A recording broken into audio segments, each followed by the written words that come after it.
Welcome to Salcedo Paranormal. It is Friday, February 10th, 2023, and today I'm sharing true paranormal experiences from the web. As always, you can find all of the shows, along with links to social media and other ways to contact me at the podcast page, and that is salcedoparanormal.podbean.com. That's SALSIDO paranormal.podbean.com. Always happy to hear from you all, whether you have comments or questions or topic suggestions or stories of paranormal experiences, whether they're your own or from others that you trust. Happy to either read those or have you join me on the show to talk about them. And so looking to do this true paranormal stories from the web today, and then Sunday and Tuesday, and then paranormal news tomorrow, and Monday and Wednesday, and then next Thursday there will not be a stream. Next Thursday morning, Wednesday night, but there will be an episode that will be recorded, and it will come out around the same time. So I think that takes care of everything. Thank you all for being here, and whether you listen live, I see you all there. Thank you. Or if you listen to the podcast or YouTube feeds, I definitely appreciate it. Appreciate that. And let me see. I think I have a window open that I can close here. Yeah. Get this closed down so it doesn't make any sounds. Okay, there we go. All right. So I have two stories to read tonight, and we'll go from there. Let's see here.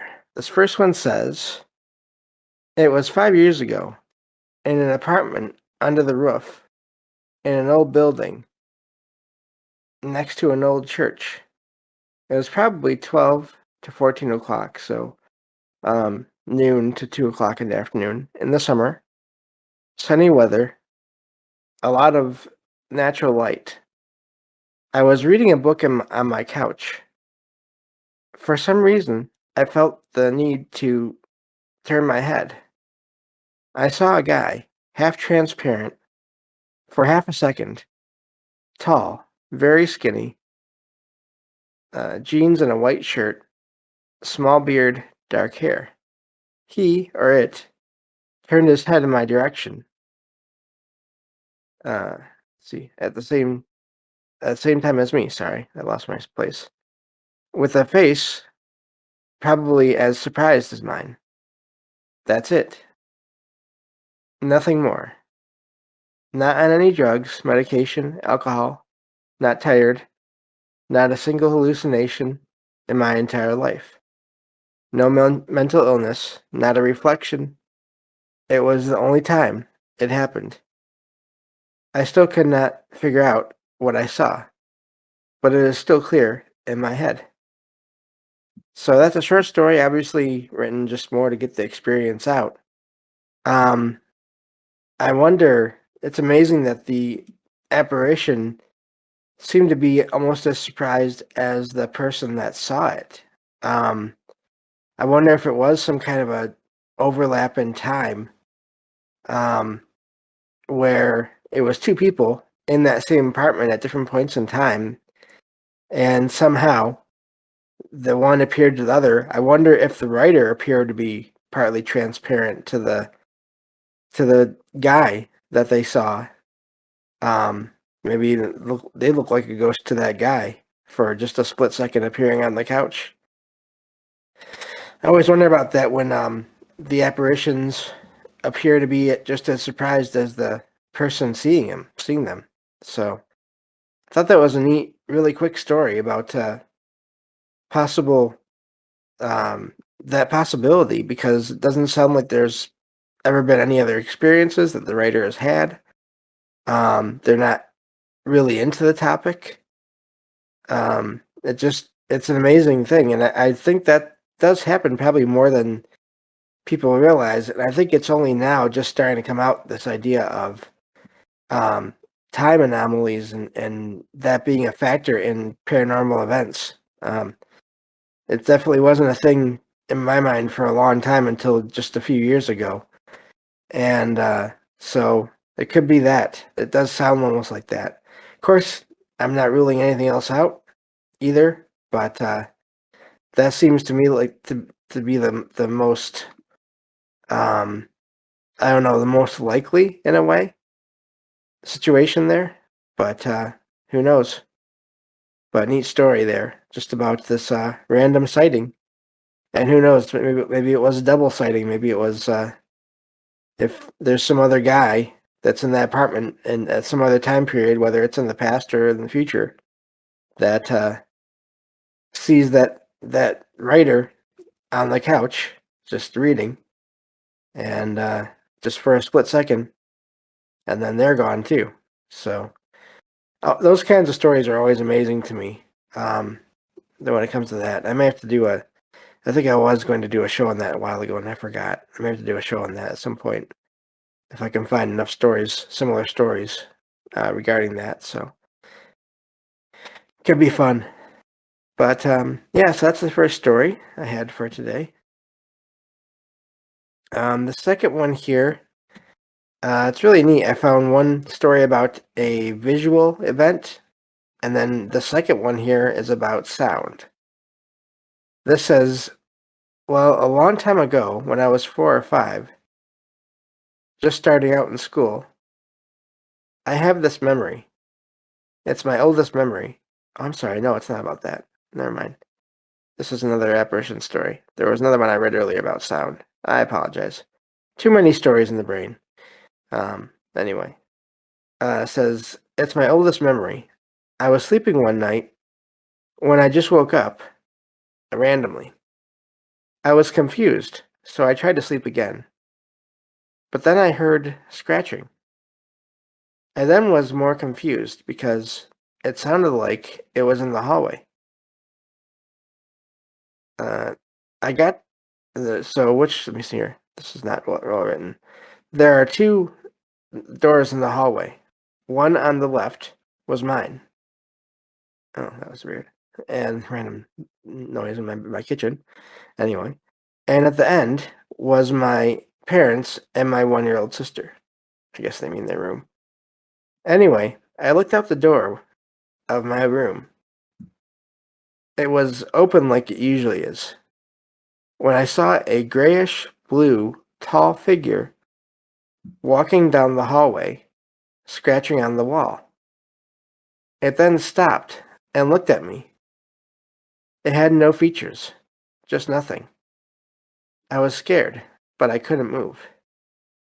It then turned back and continued walking down the hallway towards my family's room. And for some reason, I jumped out of my bed and ran as fast as I could. I recall not seeing it when I went into the hallway, but I still ran to my parents' room and woke them up. And then I told them about what happened. I think they would have thought I had a nightmare if I wasn't so terrified. I was worried about them.